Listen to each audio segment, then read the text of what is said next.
And we are live. Hello everybody, Mr. Mike Vonbeardingham here, and today I have the privilege and pleasure of the very multi-talented and multitasking and multi-everything, Mr. David Gilhooly. Hello.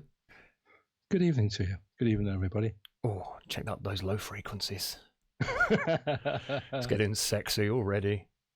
So, David, for clarity, you are the stepfather of my partner, Carrie. Indeed, I am. You are. Privileged to be so. Indeed. And we've sat down and talked many times about music and various bits and bobs, and it's safe to say that you've led a very full life and a very varied life when it comes to music, some producing, interviewing, songwriting. You've done a fair old whack, it has to be said. Well, I will be 60 next week. And so when you get to the age of 60, you normally should have done something, hopefully. I mean, I'm sure there's a lot of people that get to 60 and think, oh, what have I done? I used to work with lots of those. Well, yeah, and there is a lot of people. But the thing is, it's that in order, I think, to have done what I've done, you need to be encouraged to be creative in the first place, so that kind of your expanding creativity is due to how you were afforded the ability to be creative in the first place.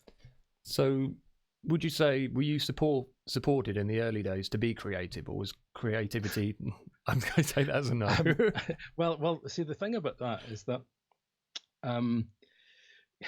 growing up where I grew up in Glasgow. I'm a Glaswegian, born and bred.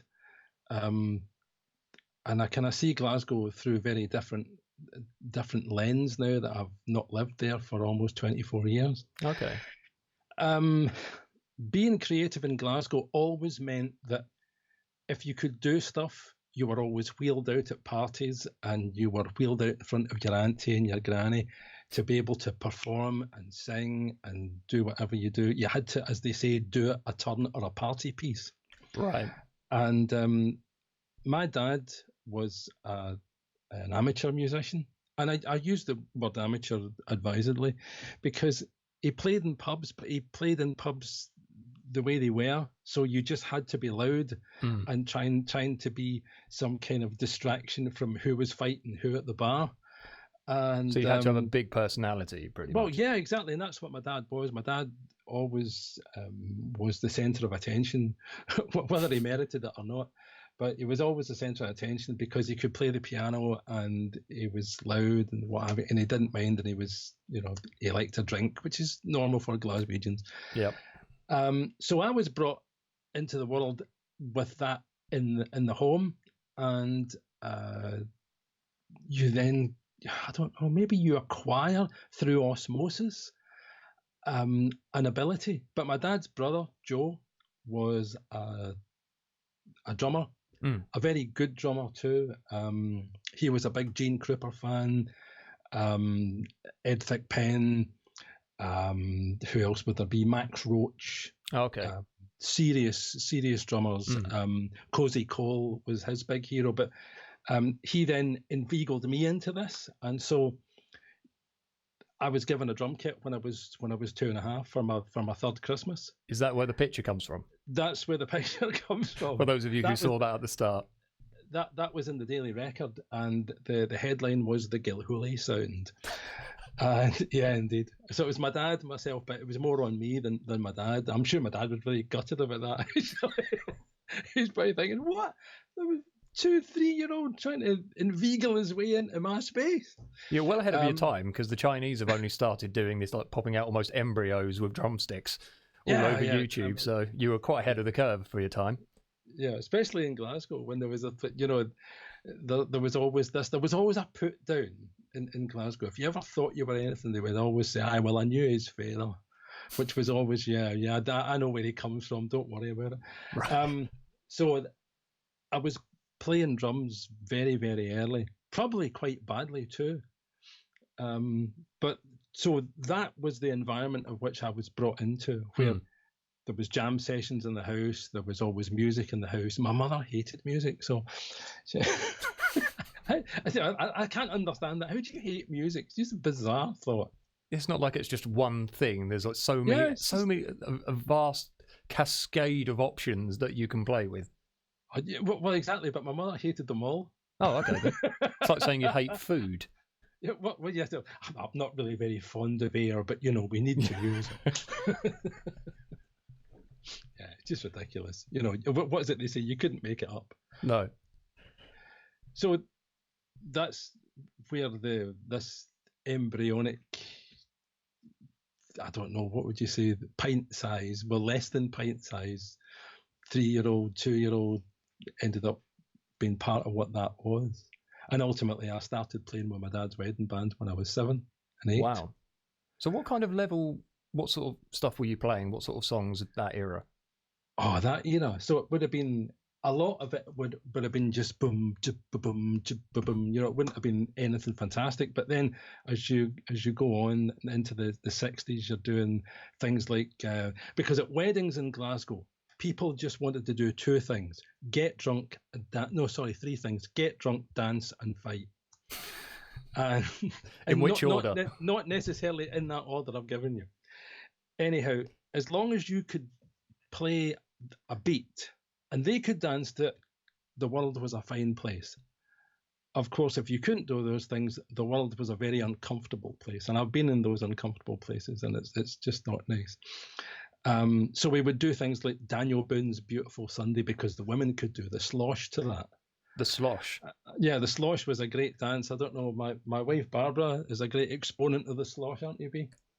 Well, I never ever did it at the time. But you know what it is. Yes. And we've had slosh lessons in the house here because we looked online to see what the slosh was, because I haven't a clue what it was. I'm sitting up behind this drum kit, not able to see in front of me, and all these people are dancing. So you just think people are dancing, that's fine. Yeah. The world's a happy place. But of course, the minute that it stops, that's when the trouble starts. So can you give us a rough description of the slosh? Because it is a completely alien concept to me. No, I can't. I don't even know what it was. So I suggest people look up the slosh on YouTube. There's bound to be some line dancing group that have put a video of the slosh on YouTube. So go and check it out. Get Googling, everyone, now. Absolutely. If you dare. So as long as we were doing things like that, Daddy, Don't You Run Too Fast, Make Me an Island, Joe Dolan, Mama Don't Want No Jazz Band Playing. It was all that kind of stuff. It was all very much music to dance to, and quite easy to play. All you had to do was essentially play 8s on your hat, and 2 and 4 your kick and snare, and you were kind of covered. So you'd been playing, this just sounds ridiculous, doesn't it? So by the age of 7, you'd been playing for 5 years. Yeah. Which is a very interesting concept. It's the thing about that is that I would go to my Grand Gilhooly's where my Uncle Joe lived, and he always had a drum kit set up in his bedroom. But he had 2 kits. He had a drum kit set up in his bedroom and a drum kit in his car where he would go and play gigs. And then he went to Canada and he played professional drums for the Canadian Jazz Radio Orchestra. All right. And so he was playing a really high level and came back and shared a lot of that with me.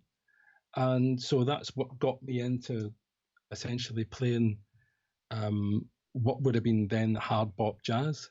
Yeah. And for a 12-year-old to be playing hard bop jazz is just mad. Yeah. But I loved it. So at that point, I was Miles Davis for me. Oh, yeah. Tony Williams, all that sort of stuff. Who else would there have been? Jack DeJohnette. So it's all people like that. Art Blakey, big Art Blakey fan. Yeah. Still a Gene Krupa fan. Gene Krupa, I mean, what fantastic speed and articulation for a jazz player. So what are your thoughts? I know everybody's, pretty much all drummers will have to mention Buddy Rich at some point. So a vile individual. Really? Oh, I mean, you ask any member of Buddy Rich's band, did you like working for Buddy Rich? And 99.9% of them will say, of course I didn't. Really, that bad? But was the James Brown of jazz. Oh, no, nobody needs that. Buddy Rich was the James Brown. He's a fantastic player, don't get me wrong, a fantastic player. But there was always a battle between Buddy Rich and Gene Krupa. Yeah. And for me, Gene Krupa had the class. Buddy Rich had he'd more, as we were talking about Cockney beforehand, he'd more front than Harrods. Yeah. But Gene Krupa was rock and roll.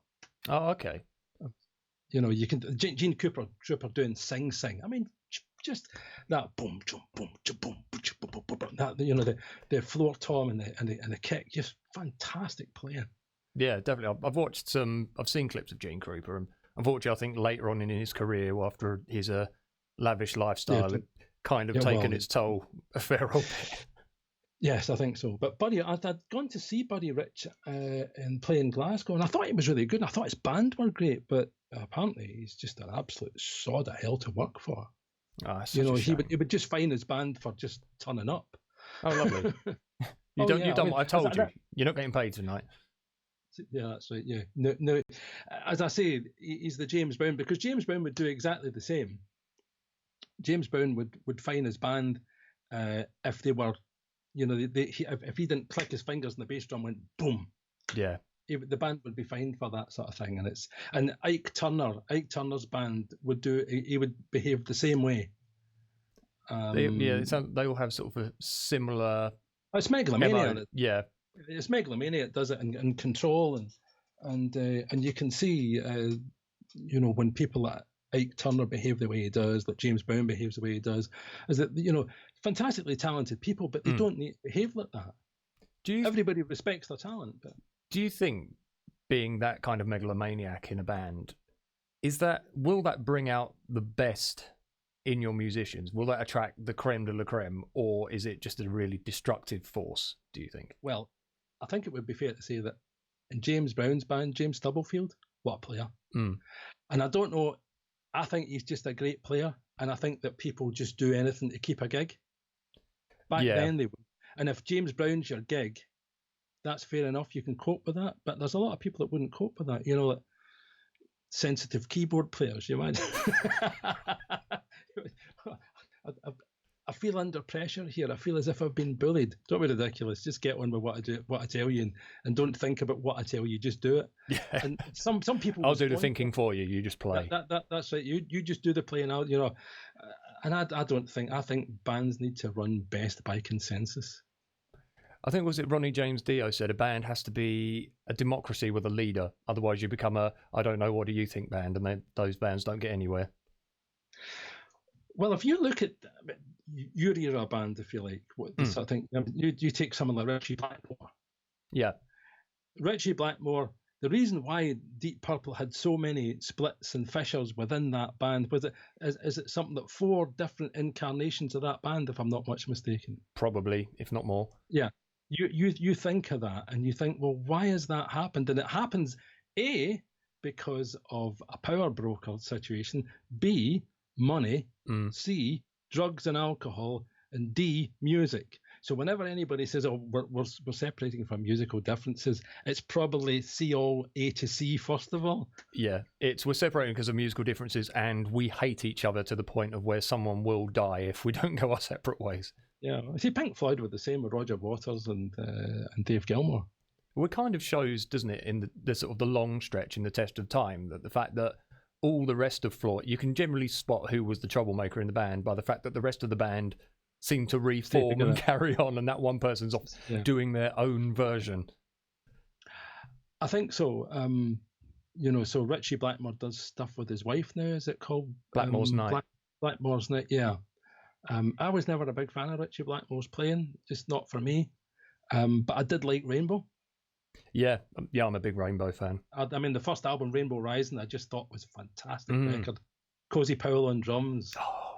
The late Cozy Powell too. I mean, that was such a shame. I remember when Dance with the Devil came out as a single, and I thought, oh, this is brilliant. A drummer making a single again in the 70s. And then I bought that, and then he came out, was it Na Na Na Na after that? And I just thought, this is brilliant.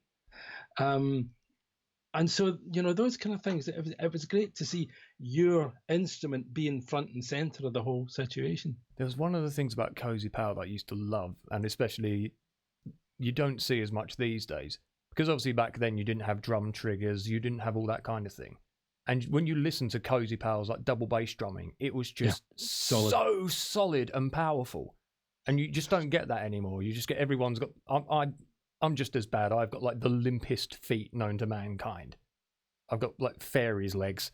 So if I'm trying to play fast and everything, there's just no substance to it. You know, Cozy Powell just sit there and just thunk, thunk, thunk, thunk, thunk, thunk, thunk, just sheer power. Well, back then it was double bass drums. It wasn't double pedals. It was double bass drums. You know, Ginger Baker was a double bass drum player, and I mean, don't get me started on Ginger Baker. There's another man, megalomaniac nutcase of the first water.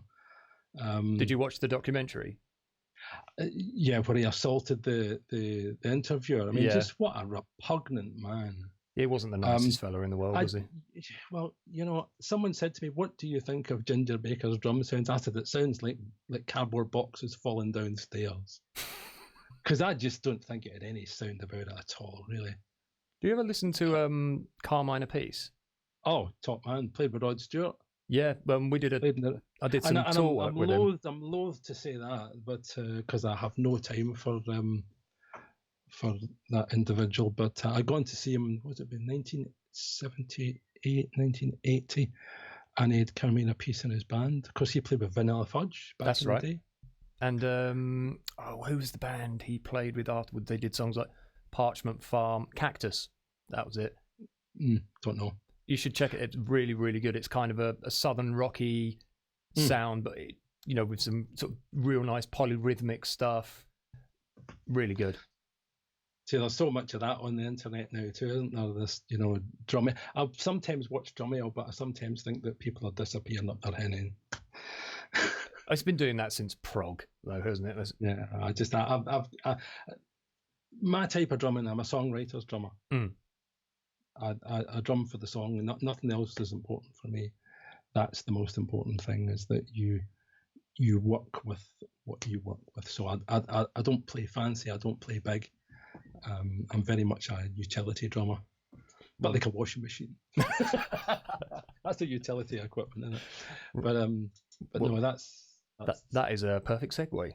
Talking about songwriting, because one of the things we did sort of fancy talking about was also the fact that you've been a songwriter for how many years now? Quite a few. Oh gosh, we got a plosive there. I've been writing songs since I was about maybe 13 or 14. So 30 years. No, 45 years. I've actually got a very good book here, Mike. Ooh. Yeah, see this here. Do they do it in audio book form? Because I'm oh, that's a tome and a half. No, this is an academic book about songwriting, and it gives information about the whole of the music business, really. I was on a songwriter's course, and the guy who was the, what do they call them, facilitator. Facilitator? Yeah. Sounds a bit dirty, doesn't it? Let's be honest. Yeah. I'm the facilitator. I'll facilitate away. Anyhow, he had got a degree in songwriting, if you ever did. Now, yes, there is such a thing that exists, and if kids out there want to get themselves a degree in songwriting, you should be paying 45,000 quid a term for it. There's no way that should be a free course for the government to pay for. Anyhow, that's a political point. But yeah, he did a degree in songwriting, and to be honest, I couldn't see where his degree was helping him out. Can you have a degree in something that is it's like art, isn't it? I suppose that there is a certain degree. It's subjective. Exactly. Something that's purely subjective. Can you have a degree? You can have an art degree, and that's subjective. Mm. So I think what they teach you with that book in particular teaches you things about, well, it doesn't teach you, it points you in the direction where you end up doing what I would call self-exploration. And that's where you'll go and do whatever you need to do to find out stuff. So it's about lyrics, it's about how to write music. Well, it's not, I mean, a book like that, an inch and a half thick book, music theory.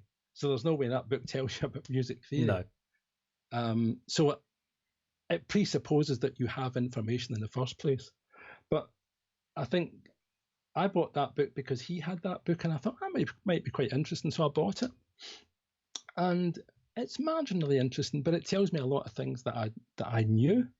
Because I think as songwriters, we all know stuff, but then it's how do you quantify the stuff that you know as opposed to the stuff that you need to know?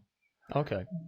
And that's a very different thing, isn't it? Because as songwriters, what do we need to know? Okay, well, we need to know that we can play a musical instrument. Yeah.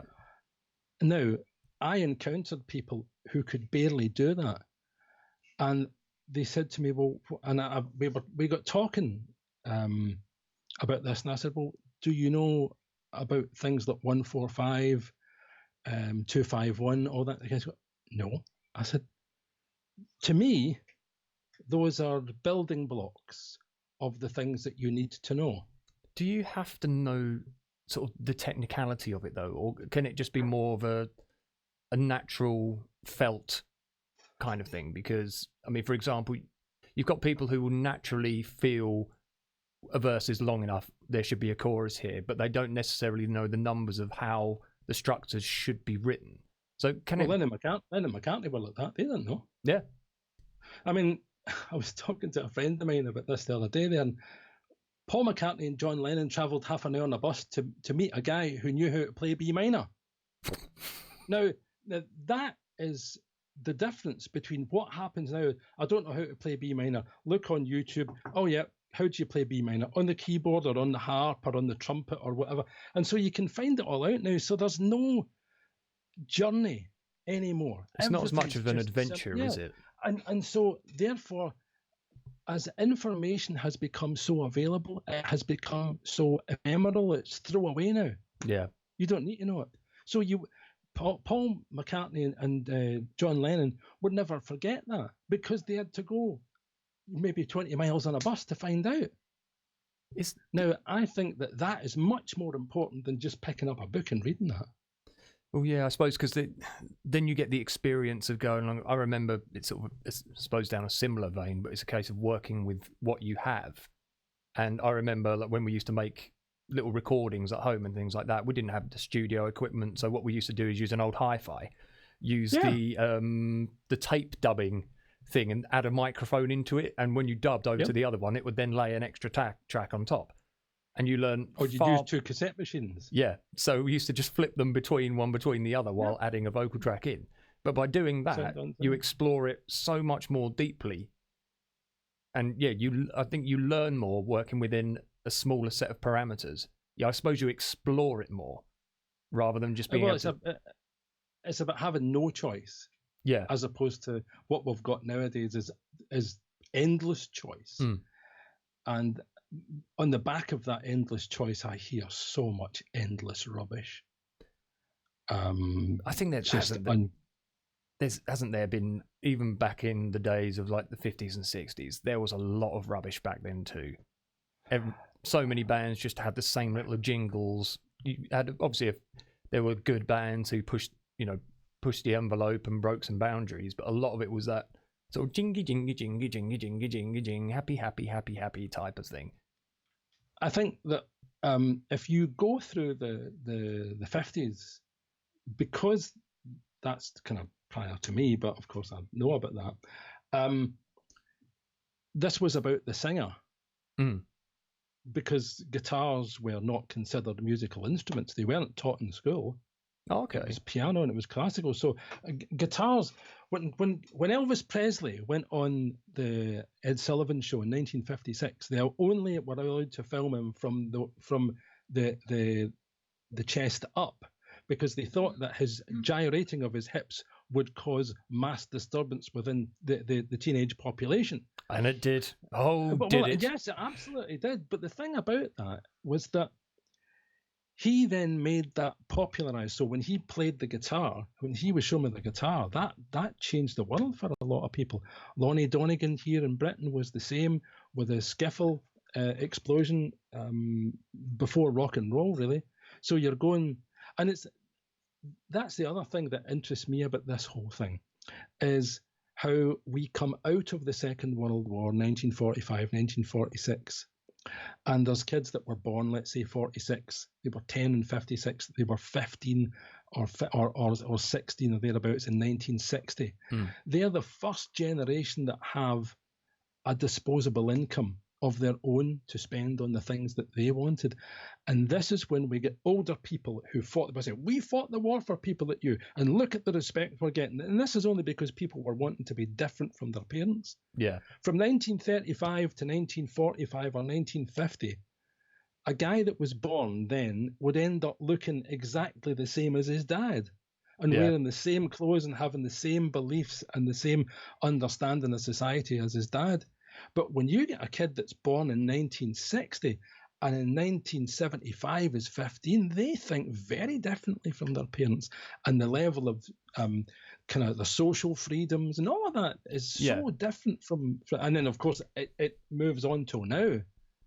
Yeah, I was about to say, it must be because of the situations are better, as you say, disposable incomes, then you're not trapped within the same sort of, I suppose, generational ties as your parents were. If they, living on nothing, living through world wars, you're very limited, aren't you, with what you can do? I think through that, though, is that music becomes a bigger part of what we all are. And so people would start a skiffle group, and you would have a tea chest bass. So you would have an old wooden tea chest with a brush pole and a bit of string, and you would use that as a bass. I made one of them for school. Yeah. That was great fun, taking that on the school bus. Yeah. And people would buy cheap guitars that they became available. And, then rock and roll happened, and things like Tommy Steele happened, and Cliff Richard happened, and then Hank Marvin, the man to bring the first Telecaster. Well, Cliff Richard was the man to bring the first Stratocaster to Britain. And the whole world wanted a pair of glasses and a red Strat. What more do you want? I'd love a red Strat. I've always wanted a Strat. It's one of the guitars I've always desired. I've got a red Telly. Yeah. And I have, they call that my Strat there, they call it pewter. The pewter? Pewter. So let's have a look. Oh yeah, I can see it now. I've moved my thing out of the way so we can see your guitar. Ah. So what have we got there? Is that a Les Paul on the right? That's a Les Paul there, a Les Paul 2017 with what do they call those? Are they called blues buckers on them? Okay. Telecaster Deluxe with normal pickups on it, but just such a fantastic guitar. A Strat with, they've got what they call the N3 pickups on it, so you can change the configuration of the pickup. The blue one on the end is I repurposed my Guitar Tech Pip. That was an old Line 6 Variax, and the piezo pickups died, and I said, could we change it? He went, yeah, so he put 2 humbuckers in it, and it sounds absolutely incredible. Excellent. Because you've obviously got all your acoustics as well, which we haven't got. Yeah, I've got a Martin, and I've got a Dean, and I've got a bass there, and I've got another Telecaster over there as well, so I do like my Telecasters. But, so when Hank Marvin came to Britain, that kind of changed the game for everybody. And people wanted that sound, and so you could hear the Ventures and Link Ray doing all that surf music. And that's where recording studios started coming in. Yeah, because I suppose there wasn't... Before that, I mean, obviously you had your big band recordings, didn't you, and sort of all your jazz kind of stuff. So what was the development from the sort of the 50s into the 60s, the jump in studio technology? Well, in the 50s, I was recording on Tuesday, and I used a plugin from Universal Audio called Capitol Plates. And in the late 40s, early 50s, Capitol Records built their big Capitol building. It's a round building in Los Angeles, and it's known as the house that Nat built, because it was the money from all the hit records that Nat King Cole had with Capitol Records that built that. All right.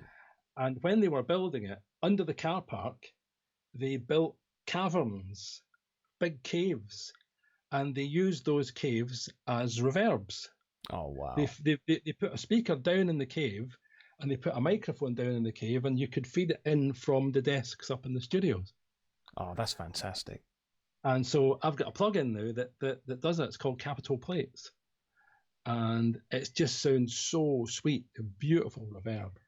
And so that's where the technology was then. But back then, they were only using 3 tracks. Yeah. So the band would be recorded on 2 tracks and the singer on 1 track. Or a soloist. So, if it's Nat King Cole or if it's Frank Sinatra. So that's how those things were. And of course, the kind of apex of all of that came from the expansion of sound into films from 1929, and of course the first film to do that was The Jazz Singer with Al Jolson. Okay. And that was the first, what they called talkie. And then we got all those films through the 40s and into the 50s, and that's where all that came from. Of course, the word SEMPTE, as we know, SEMPTE code. Are you familiar with that? I have to agree. No. No, you don't. Well, actually, it's something you don't need to know about. But back in the day, when there was no way to link multi-track tape machines, they used a code called SEMPTE, and that's SMPTE, and it's Sight and Motion Picture and Television Engineers. And so they called it SEMPTE code. And so you would, if you wanted, I'm trying to think the first album that maybe used that seriously, where it was multi, and it might be something that Roy Thomas Baker using it on Night at the Opera with Queen and doing Bohemian Rhapsody. Yeah. Something that you're quite familiar with. I am indeed. And so they would use 2 24-track machines SEMPTEd together to get 46 tracks. I gotcha. So you would use 2 tracks from each to get that signal. But then Roy Thomas Baker just went right over the board, and in Foreigner's 1979 album Head Games, he used 6 24 tracks. And I don't know if you've ever heard that album, Mike, Head Games by Foreigner 1979. I cannot for the life of me see where there's all those tracks. Oh no, there's that thing, isn't there, where you can only take it so far.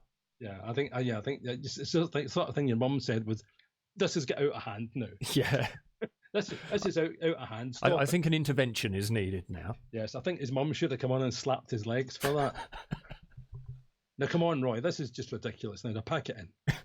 Give these people back the machines and go and start doing this properly in a 24-track machine like everybody else. It reminds me of, did you hear about the thing with Neil Young producing, I can't remember, he was using a medium. He was saying that the problem with MP3s and all the modern day sort of audio stylings is that you lose so much quality. And he brought out this new format that was, each song was something like gigabytes worth of data to actually listen to. And it was supposed to be like the ultimate in, listening, and everyone would do it. And they actually played it and compared it to CDs and MP3s, and even the top studio producers could not tell the difference.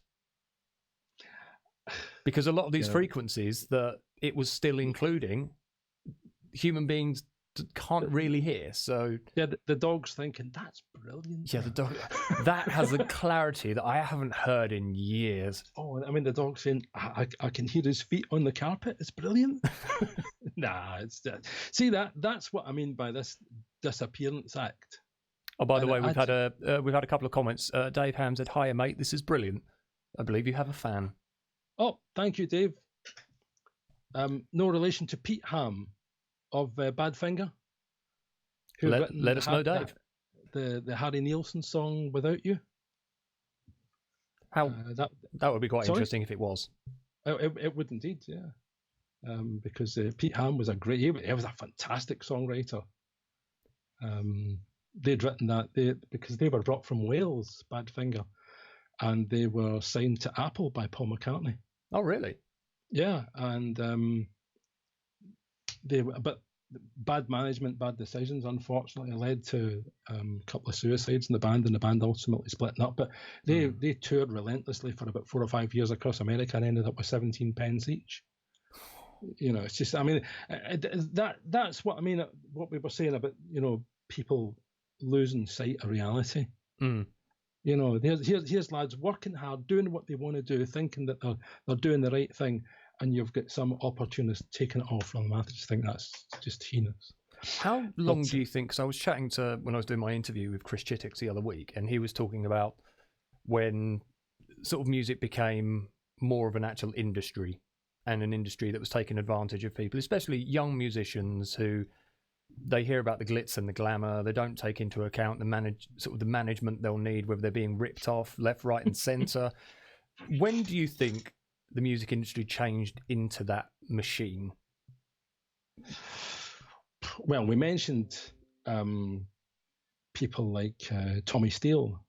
So people like Larry Parnes. I think who the other people were, but there was Larry Parnes, and there's quite good documentaries about this sort of thing. He had a stable of boys. Now that sounds terrible. Sounds far too Jimmy Savile for my liking. Yes, it is. It's a sort of, you're absolutely right. But he had a stable of boys, and they all happened to be very good-looking boys. But he would change their names to Johnny Thunder and Tommy Steele, and they were all, dynamic names. And he put them out on tour and made them work horrendous hours for not much more than what they would get if they were a joiner in a sawmill somewhere in Liverpool. So this is the originator of the boy band kind of constructed band. Before that, and he would send them to people like Joe Meek. I don't know if you're familiar with Joe Meek. No, this is one of the reasons I wanted to talk to you, because I'm learning as we go.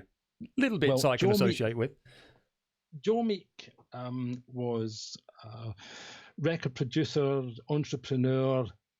Got to be very careful how I use my words here, because there's other things about Joe Meek. He was a very disturbed and strange individual, because he was a man, but his mother dressed him and treated him like a girl. Oh, okay. And so he's got these social dichotomies about what he is. But he wanted to work for the BBC, and he wanted to make records. So he was doing that, but he was doing it at his flat in Holloway Road, above I think it was above a pawn shop in Holloway Road. And it was the original home studio, where you would have people in the bathroom recording, you would have the drummer in the kitchen, you would have 2 guitar players in the bedroom, and it's that kind of thing. And it was all Heath Robinson, sellotape and wire and things like that. Yeah. But he made fantastic records that just sounded great, and they were hits. And he was knocked back by every recording studio in London. Of course, there was quite a lot of them sprouting up. But if you look at books like Clem Cattini, who was a drummer of the day, who played on the track Telstar. Oh, yeah. Well, the Hurricanes would be another one. Have I the Right? The Honeycombs, Have I the Right? Dave Berry, a lot of tracks like that. So he was making records in his flat, records that were getting to number 1. And but that put a few noses out of joint, didn't it? Oh, hugely, because he wouldn't adhere to anybody, and he was no one's T-boy. He was very much the way he was, and he'd written Telstar with his songwriting partner, and Telstar was a massive hit in the UK, and I think also in America. And so that gave him more money to buy more gear or build more gear. But so there was people like him. You were asking me about that, and so you've got that business. You've got the Larry Parnes business, who's got this stable of boys. No girls in that stable of boys, by the way. So it was it was just exclusively boys, because you see, girls at that point were perceived as they're the consumers. Boys, they're the creators. So it's this, girls stay at home and boys go out and do the work, and it's that very stereotypical thing of how the 1950s and 60s were in the UK. Yeah. No women's emancipation here. But then along comes studios like what would we say, Abbey Road. Now, Abbey Road, at that time, it was just called London EMI. Right. It wasn't called Abbey Road. And there's so many books about Abbey Road and what happened at Abbey Road. But George Martin, who was working at Abbey Road, who had gone there from the London Guildhall School of Music, was given Parlophone records to control, or he'd gone there actually as an assistant. Then the chap, who I can't remember his name, retired. George Martin was given that job to be head of Parlophone. Now, at that point, Norrie Paramore, who later went on to produce The Shadows, Cliff Richard, Adam Faith, that sort of stuff, on the main EMI label, kind of HMV, I think it would have been at that point, or Columbia, because Columbia was part of EMI back then, which we know later on would have been CBS, right. Columbia Broadcast Industries, or Service, whatever it was. Anyhow, George Martin thought, I've got to do something to try and counteract what Norrie Paramore does. So he got the Goons in, and that's George Martin. George Martin did all the Goons, and he did Peter Sellers and Bernard Cribbins. Yeah. Right Said Fred, all that sort of stuff. And so he had a long history of making hit records long before the Beatles came along. Yeah. And that was from Abbey Road. Now, at the other places, you've got things like ATV, and they were making records with Tony Hatch. And that's where someone that you might be familiar with, Glyn Johns. Refresh my memory for me. Glyn Johns recorded Led Zeppelin, Stones, yep. Small Faces. Mm-hmm. And so he was not yet an independent, but he was working for ATV Studios at the time. Just as an engineer. And that's those studios. So that, but record companies had their own places, you know. So you've got Philips had their own. They were a big record label. They had Dusty Springfield, and Dusty Springfield was a woman. Oh, but a serious singer, but a nutcase too. I mean, Dusty Springfield, the first woman to throw a television out of a hotel window. Just hits you right here, doesn't it? I mean, that was in 1968. So see, before this rock and roll thing, we get Rod Stewart doing it on tour. We get Led Zeppelin doing it on tour. We get Frank Zappa doing it. The Who, forget it. Dusty Springfield was first. And she was, this is a side story here. She was managed at that point by Simon Napier Bell, who went on to manage Wham and Japan and bands like that. Yeah. And he got a call from the manager of the hotel saying, I understand that Dusty Springfield's your client. He said, yes. He said, well, she's just thrown a television into our hotel swimming pool from the 14th floor. Wow. And Simon Napier Bell said, why are you phoning me? He said, because I want you to come and sort this out. He said, because there's no way I'm going anywhere near. I'll end up like the TV. Absolutely. So that's, imagine this TV getting hoid out the window from the 14th floor. And someone says, who did that? And they said, Dusty Springfield, the woman that does Son of a Preacher Man. You went, yeah. Yeah, she's not in a good mood today. Oh, give her a wide berth. Yeah, well, she's a bit unstable, but I mean, she was a singer. But so she was making records at Philips. And then on to, I think she went on to Parlophone, not Parlophone, Phonogram. She went on to Phonogram Records. But she was her, Julie Grant, I'm thinking who else would have been? Cilla Black would have been part of that Brian Epstein stable where the Beatles came from, because the Beatles were Brian Epstein's first band. Then he signed Cilla Black, he signed Billy J. Kramer and the Dakotas, the Foremost. There was a whole stack of bands from Liverpool. Jerry and the Pacemakers. But as George Martin said, you know, he said, you look at the Beatles, you look at Cilla Black, you look at Billy J. Kramer, the rest, not worth talking about. And it's what you were saying, is that a lot of these bands were derivative. Yeah. And that's the problem that we had, is a lot of them were still influenced by things like Buddy Holly. Gene Vincent, and principally because those acts came over to Britain too late to make a real difference, because by that time Cliff Richard was being the British Elvis. We've got Tommy Steele doing the rock and roll thing with Rock with the Caveman and singing the blues and things like that. And so Gene Vincent, Carl Perkins, all those people came over too late and they missed the boat. Because it was the I watched a few documentaries on it and various things, but it was blues music, wasn't it? Sort of the American blues that sort of kicked off. We had the Rolling Stones and Cream, and Cream. Well, all of those are really influenced by the American blues point, scene. You've got before Cream, you had the Yardbirds. Yep. Eric Clapton was in there, wasn't he?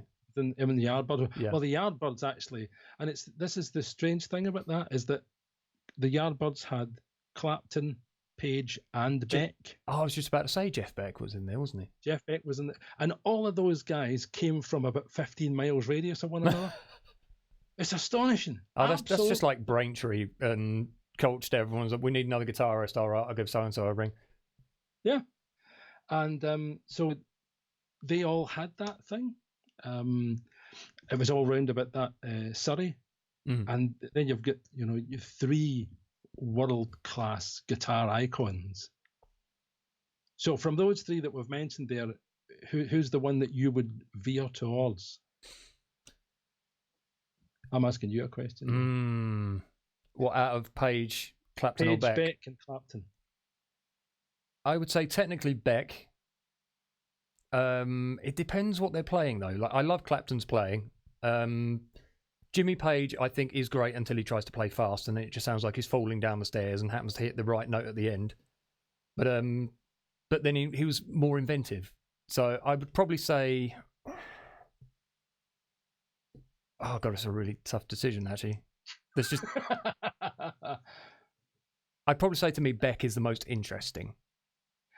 I would say Jeff Beck. Yeah, but having said that, there are arguments to be made for the other 2. Jimmy Page, not for me. Jimmy Page, I mean, he was a session player. Yeah, I remember him saying long before he was, and that's what he paid outright for the first Led Zeppelin album.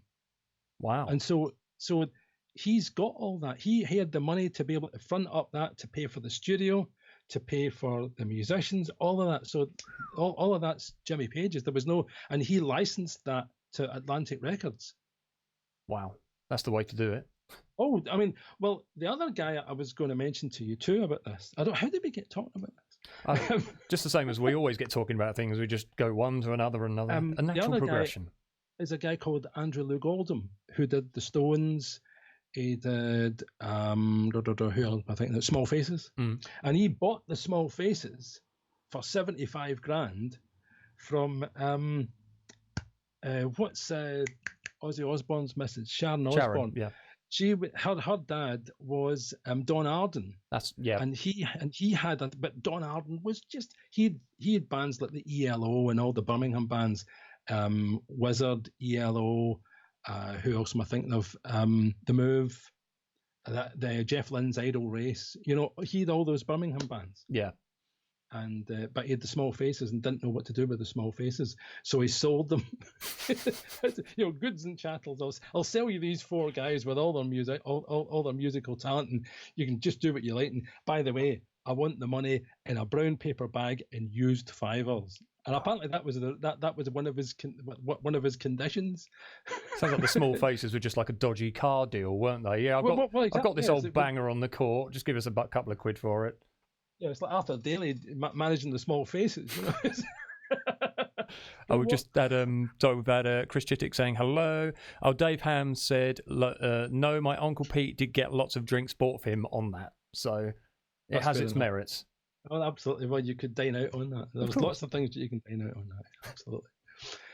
But so you've got those people there, and they're the people that changed the music industry into a kind of a commoditized business. Right. Was that just because of the revolution in music at the time? It was something new. It was more accessible. It was more exciting. So therefore, well, there was money in it. Yeah. I mean, forget everything else. This is about money. And here's the other thing. The person working for Don Arden that Jimmy Page went to first of all to say, I want you to manage us, Peter Grant. Oh, really? Yeah. So you can see why Peter Grant becomes the individual he is because of who he worked for. Yeah. Because he used practices such as he used to be. Now, there's a story about Peter Grant that Led Zeppelin in the early days were playing a theatre, and he used to stand at the wings seeing people coming in, and then he would go out to the street and see what was going on there. And he saw a side alley letting kids in for £1 or less than that, and he thought, right, I'll sort this. Oh, So Peter, the dear. bold boy, joins the end of the queue, and the guy says, that's such and such, and Peter said, I'll have that. And he took all the money off the guy and battered his melt in. And he said, you never again come near my band. He said, people like you con my band. And Peter Grant was this, he might have been an unsavoury character, but he was their unsavoury character.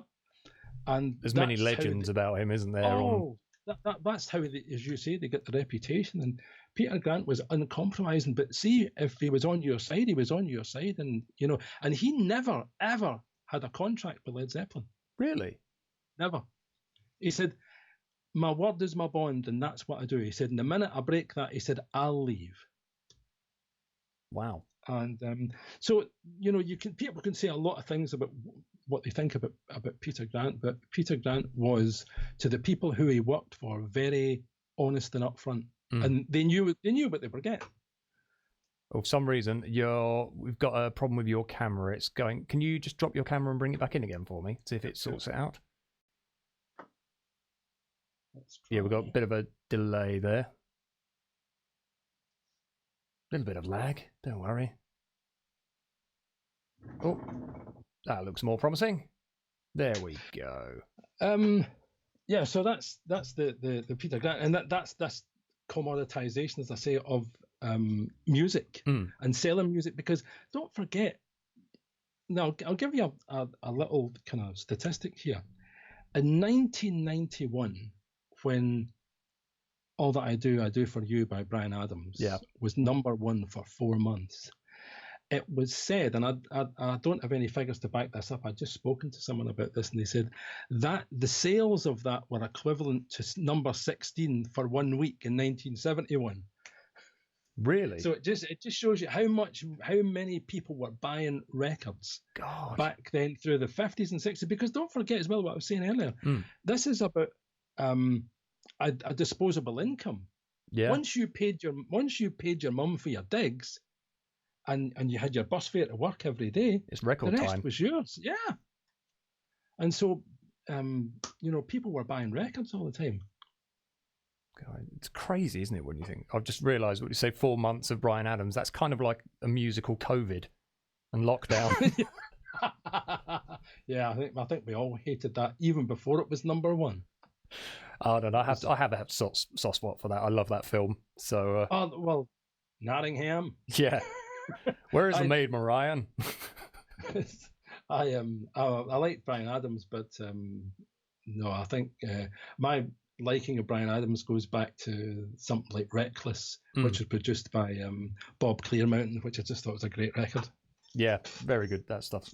Something I wanted to ask you about, actually, because we talked a lot about other people, and we talked about, obviously, various record companies and Abbey Road and all that kind of thing. Because you did a stint with the BBC for a while, didn't you? I worked for the BBC for 12 years as a freelance, an independent, making library music for radio and TV. And that was a very strange situation because I used to work for the Glasgow District Council, and I worked on a talking magazine, and that's where I did a lot of my interviews and things like that that we were talking about earlier. Stanley Baxter. Yeah, Stanley Baxter, and he was just a genius. And if people go and look at that, you see, and there's a lot of other people. Look, I interviewed Randy Crawford. Really? That's quite. Yeah, well, I knew you would laugh at that. I interviewed Randy Crawford in 1986 when she'd come to Glasgow, and of course she'd had all her hits. She was the Crusaders and things like that, and she was a really nice woman. And I interviewed her in the Thistle Hotel in Glasgow, and so I took all my gear along and interviewed her. I was sitting in the interview, and I recorded it in stereo, and so I'm asking her questions, and she's answering me back. She's very polite, lovely woman, in this beautiful big dining room with this carpet that when I put my foot in it, the carpet, it almost engulfed my foot. Just beautiful surroundings. Anyhow, interviewed her, thanked her very much, and gone back home. So I'm in my little place at home, and I'm listening to this, just bouncing it up, and I suddenly hears me talking, then I hears her talking, then me talking, then on her side I hears. I thought, what's that? And so I rewound it again. I hear. I thought, she's let one go. And so I said to naughty Crawford, get in here, listen to this. And she, yeah, she's farted. And I thought, I can't think of her the same way anymore. How can you think of someone the same when no? Fortunately enough, did you write a strongly worded letter? No, that's what I want to know. Well, I thought, that we're talking there about your one of your people on your stream there, talking about how they dined out on that. I've got this great story about Randy Crawford now. Fortunately for me, I didn't hear that when I was interviewing her, because had I heard that, I'm sorry. God. That's almost like this.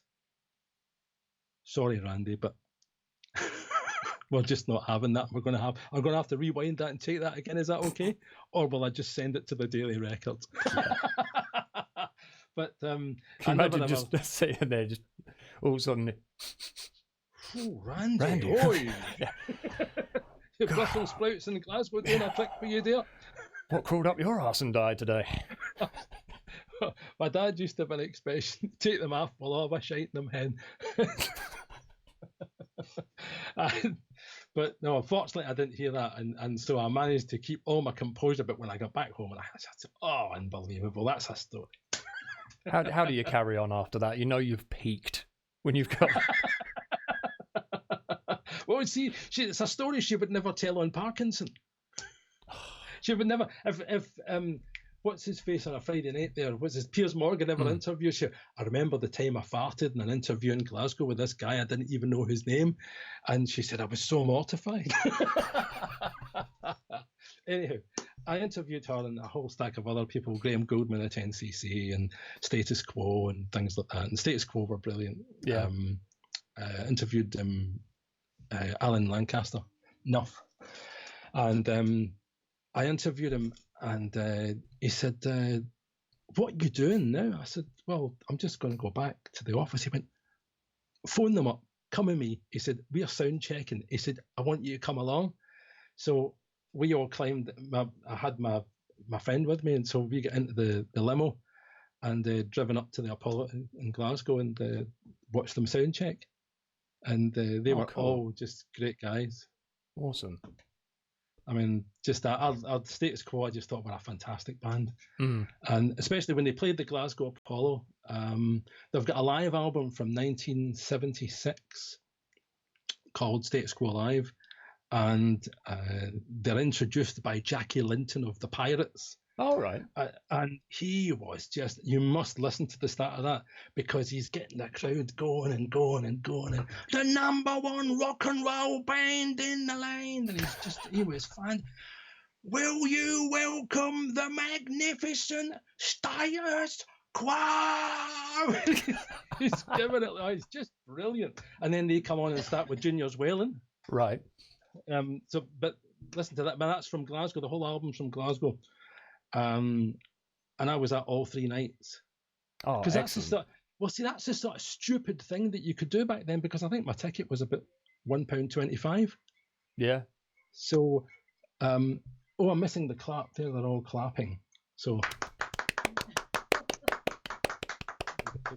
there we go. Excellent. yeah, so that album is just a great album, and that's my memory of Status Quo. But yeah, I did lots of that kind of stuff. But whilst I was working at that magazine, the woman who was the producer was a woman called Iris Robertson Brown, and you hear all that? Yeah, I can hear that.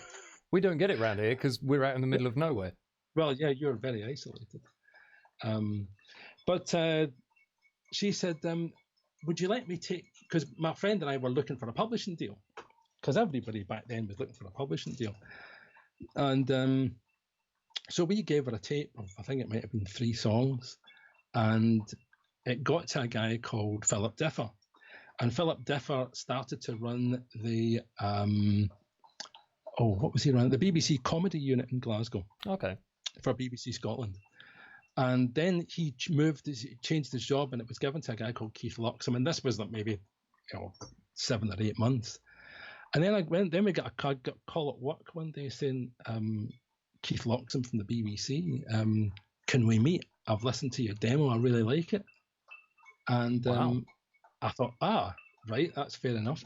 So we had a meeting with him, and he said that he wanted us to do some library music, but could we come in and do a demo with them? So the rules about this is just bizarre, because this is how public broadcasting used to work back then. Sunday morning, no one's there except the commissionaire at the BBC, the suit and all this stuff. Yeah. And he says, oh yeah, you're round at Studio 2. So we take all our gear around there, and we go around there.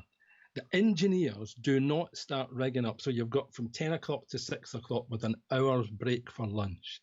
The engineers do not start working until the minute of 10 o'clock, not before. So I'd gone in there at like 9 o'clock, and all my kit was all set up, and my guitars were all set up, and what have you. And Paul and I, my friend, had said, this is what we want to do, and we'll do this, and this, and this. And we'd mix sheets. You think, everything out the window by 10:05. Because you think, what we need to do is maximize our time in here. This is a 24-track recording studio, and this is your chance. Yeah. So, as I say, by 10:05, it's in the bin. The best laid plans and all that. Well, yeah, but this is what being creative is all about, I think. And so they mic up, and back then everything's spot mic'd on the kit. So I had snare, so you've got a mic on the top of the snare, yep, a mic on the hi-hat, no overheads. Oh, okay. Yeah, exactly. No overheads. So they've got mics under the 2 cymbals, under the crash and under the ride, mic'd everything up, and it's one mic. So there's no kick in and out, snare top and bottom, mics, room mic, none of that. Yeah. Forget that. And so played like that, and it was poorly EQ'd, and then I played guitars, and then I sang at the end of the day. And at lunch, the engineers sat at one table and we sat at another. So there was no cohesion, nothing at all. And no. the guy who produced this session was a guy called Keith Walsh, and he normally did brass band music. So right. everything's against you for the start. Yeah. It wasn't exactly really tailored to your advantages, was it?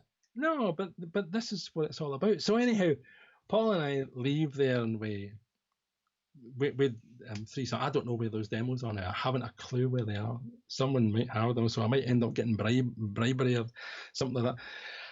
Anyhow, we get home and we phone one another, and Paul says, what do you think? I went, awful, really awful. And he says, yeah, we'll never hear anything that's finished. So back at work, and about 6 months later, I get a phone call. Is that Dave Gilhooly? I said, yeah. He said, this is Dave Batchelor for the BBC. Now, Dave Batchelor ended up becoming head of television entertainment for BBC Scotland. All right. But at that point, he was head of radio, and he said, we've heard your demos and we really like them. And I said, are you sure you've got the right number? And he said, yeah. I said, and are you sure you've got the right demos? He went, yeah.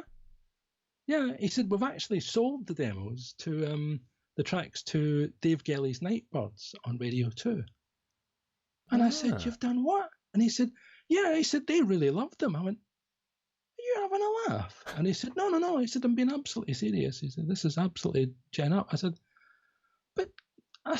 but real musicians play on Dave Gilhooly's nightclubs.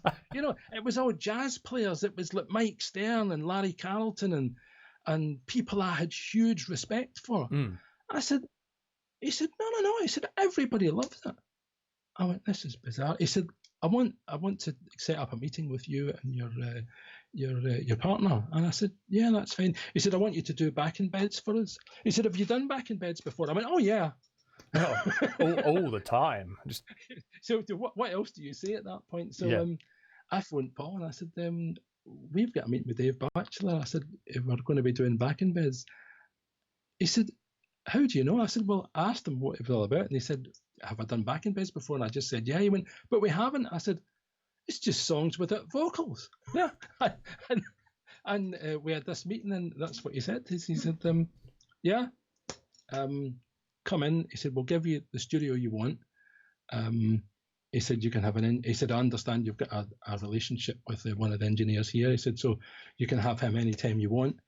He said, all we want is 12 tracks a year, and you can have the studio anytime you want, that it's not being used by the BBC for anything else. And he said, but we also want a reappraise and you to teach people how to use the AMEC 2020 desk. And I said, oh, that's fine. Now, this AMEC 2025 desk was about as long as my room here, so it's probably about 12 foot long. Yeah. With a patch bay on the right hand end. And they just brought it in, and it was the first computerized mix desk that came into the BBC in Scotland. So no small task, no pressure. No, none at all. Just forging the way forward on your first day of work. But we had an engineer who was malleable, and we went on from there, and we were at the BBC until 1994 doing the same sort of thing. Wow. And it was just, I think what you do is just a fantastic learning experience to be in an environment like that, with equipment like that, with a recording space like that, a mic cupboard to die for. Oh, God, I can only imagine. It was just because towards the end we would start using Neumanns and AKGs, and so it was always really good quality microphones. I'd always, if I was doing anything with an acoustic guitar, it was always a Neumann 67 or a Neumann U87, and it was just unbelievable.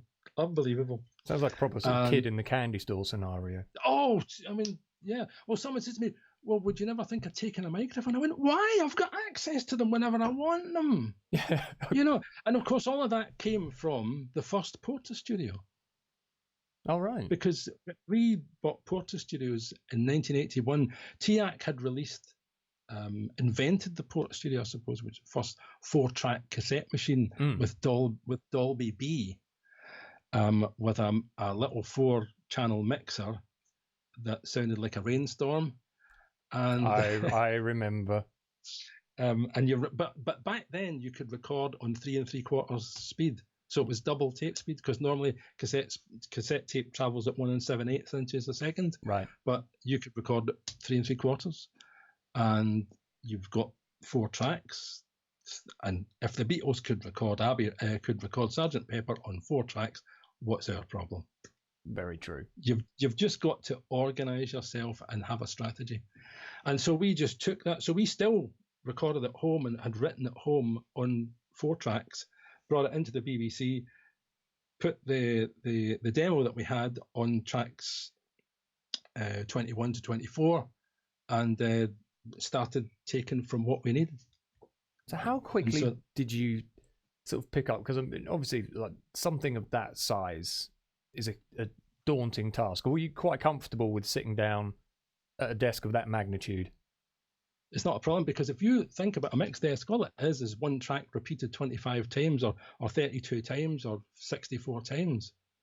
True. So it's the same thing. So we had session bass players come in and completely throw a wobbler because I shouldn't be here. And they take one look at the desk and be intimidated by the desk and think, well, all it is one channel strip multiplied. That's True. all it is. Yeah. And yeah, okay, it's got compression, it's got a noise, it's got compression, it's got a noise gate, it's got maybe 5-band EQ on it. That's all it is. Do you think, actually, you'd be a good person to ask this question, just popped into my mind. With analog desks, was there a point where, if you were sort of trained on an analog desk, there was up to a point where you could pretty much jump onto most analog desks? Did they all follow a very similar format, or was there a time where you would get to a point where you're looking at this new desk and like, I don't even know where to begin with this? So obviously with digital desks, there's so many different interfaces, so many routing options.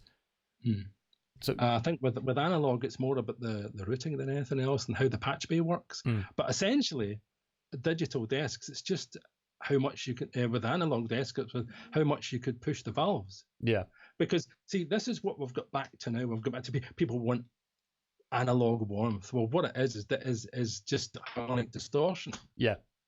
But there's so much nonsense spoken about it now, where people who don't know what it is are telling you, oh yeah, you can feel the character in it. No.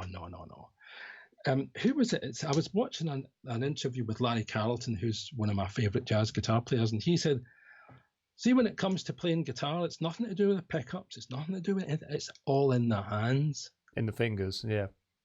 It's all in your hands, how you play, how you approach it, how much pressure you give, all of that. And analog desks are exactly the same. It's that people who know them, this is why you would get an engineer moving from studio to studio with a band, because he knew how to get the drum sound right. Because back then in the 1960s, let's say for Led Zeppelin, for instance, when they recorded at Headley Grange to do When the Levee Breaks, Andy Johns, Glyn Johns' brother, recorded that. Now, there's a lot of nonsense and a lot of bollocks spoken about who did that, and Jimmy Page was miking up things. Jimmy Page wouldn't have mic'd up, that's just nonsense. Andy Johns did it all. And they were using their mobile outside because the Stones had got or was it the Who's mobile that they used? It was either the Stones or the Who that had got a mobile, and they were using that outside Headley Grange to feed the snake back in again. Yeah. And all of that was about how Andy Johns knew how to manipulate John Bonham's drumming, because his brother Glyn taught him how to do it. All right. Of course, Andy Johns is no longer with us now, unfortunately. But just as an aside, and we're talking about engineering and things like that. There's 3 great books that I've got. One, Glyn Johns, Sound Man. Get it? It's it's one of those books that you just can't put down, because I wish the book had gone on forever because it was so brilliant. The other one is Tony Visconti, and we might come on to Tony Visconti a little later. That's another encounter.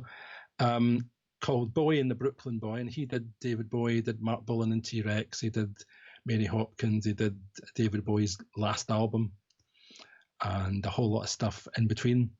And what's the other one I'm thinking? Ken Scott, and that's called From Abbey Road to Ziggy Stardust. Now, Ken Scott, the Beatles, just as an aside here, we're kind of sidetracking a lot in this. The Beatles had 5 principal engineers. Norman Smith, Jeff Emmerich, Chris Thomas, Ken Scott, and I think, who was the other one? Oh yeah, Glyn Johns, because Glyn Johns did the Let It Be Naked. Oh, okay. Which is, and of course you've got what's his name? Phil Spector. But Phil Spector had absolute dog's dinner that he made of that. But Glyn Johns did Let It Be and took it back to what it should have been in the first place, and is far better. So if you've never listened to that, you should listen to that. But listen to the Phil Spector one too, so that you get some kind you can get an perspective about what it is. Yeah. But yeah, so Ken Scott, that's great because he did bands like Supertramp, he did the Mahavishnu Orchestra, really? He did In-Betweeners with Terry Bozzio and what's his wife's name? Bozzio. Oh. Just with the glass bra, all that. The important fact. Yeah, absolutely. And he did all bands like that. He worked a lot with Warren Cucurella, who played the guitar with Frank Zappa. And so he's interesting too. Very interesting. And that's all about the politics. Worked with David Bowie, worked with Elton John. But those kind of books, I find the other book I'll give you as well, and it's actually on audio, and I've got it on audio, so if you want it, I can pass it over to you. It's Jeff Emerick. It's called Here, There, and Everywhere, and it's his time with the Beatles. Oh, cool. And I've read it probably twice, but there's still loads of things you miss, even reading it twice. But he's just so interesting. Of course, we lost Jeff Emerick just last year as well, unfortunately. But I mean, story, but just a quick story about Jeff Emerick. Go for it. Is that he was meant to go to university. He didn't want to go to university, so he wrote to EMI to see if he could get a job, and they said, "Yeah, come in, have an interview." They gave him an interview, and they gave him the job. Like that. You think, "Oh dear me." Yeah, start next week. Oh, by the way, you'll be tape opting the Beatles Abbey Road, or you'll be tape. Was it? No, Sergeant Pepper was one of the first jobs he got to do. Tape op on Sergeant Pepper. There's kind of like the deep end of the pool, but then there's like the deep end of the sea, isn't there? Where you just get cast in and say, "Right, okay, swim to shore, have fun." Oh, do they take you into outer space and say, "Right, you're on your own"? Yeah. That's right. Yeah, we've jettisoned you into the stratosphere. Now it's get back on your own if you can. Yeah, I'm sure you'll work it out as you go along. But you see things like that. So anyhow, that's what happened with the BBC. So we had that, and that gave me a lot of experience. And so what I ended up doing from there was getting approached by small Glasgow bands to produce them, friends of mine. And so I did a lot of demos in small Glasgow studios and things like that. And that was good experience as well, because you're getting to know people and people get to know what you do. And so I enjoyed all that. But yeah, that was my life in Glasgow, really. Playing and then playing again, but then I've become much more interested in production. Yeah. After having the Porter studio and getting to know how all that works and not being intimidated. I think that's one of the main things, is not being intimidated. It's what Eddie Izzard calls techno fear or techno joy.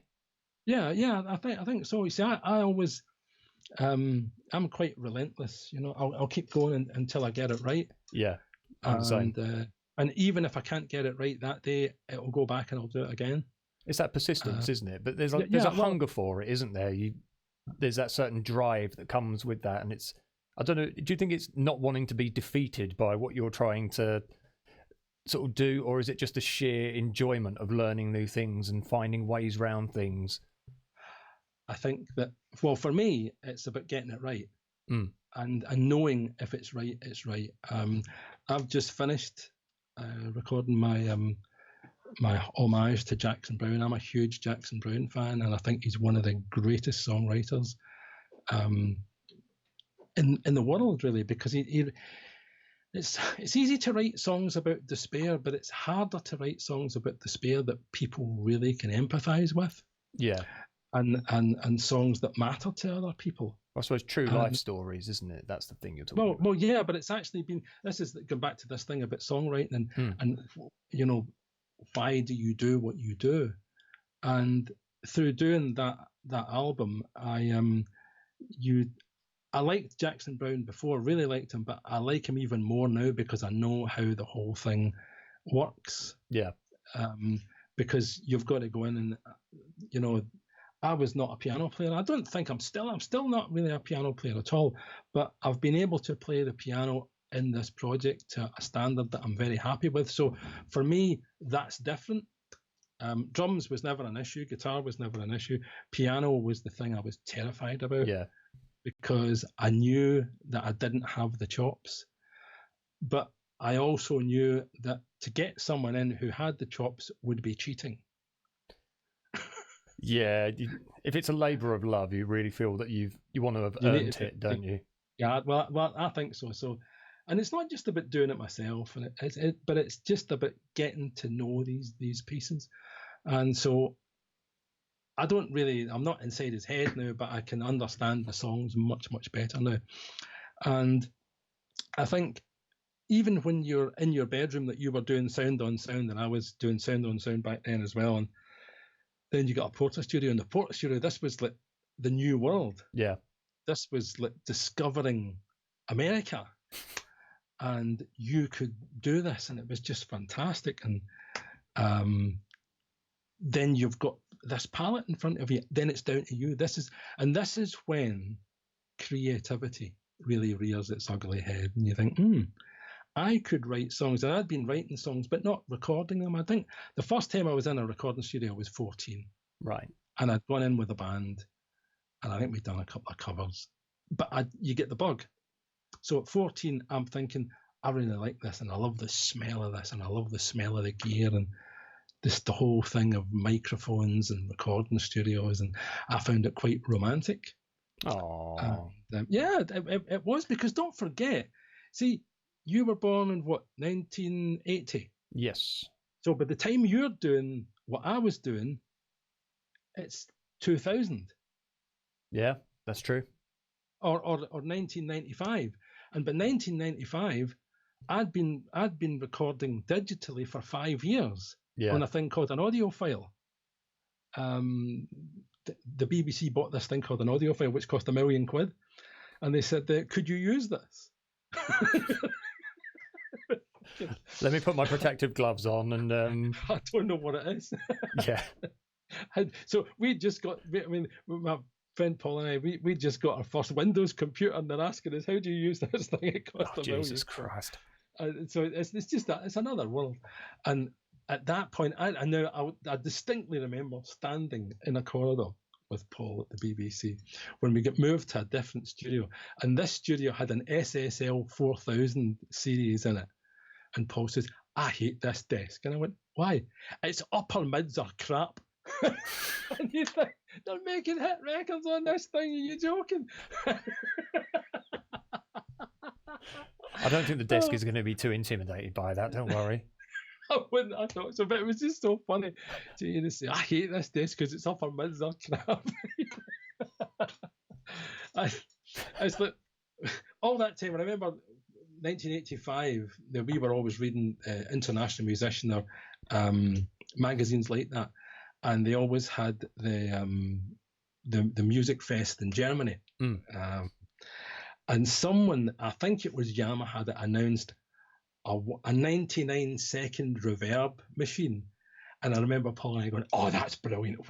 And then you suddenly think, what on earth would you use 99-second reverb on?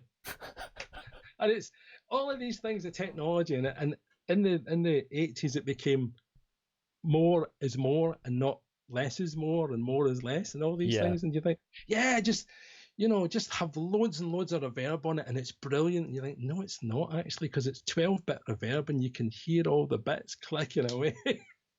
Well, they did say the 80s was the decade that taste forgot. So yes, how true that is.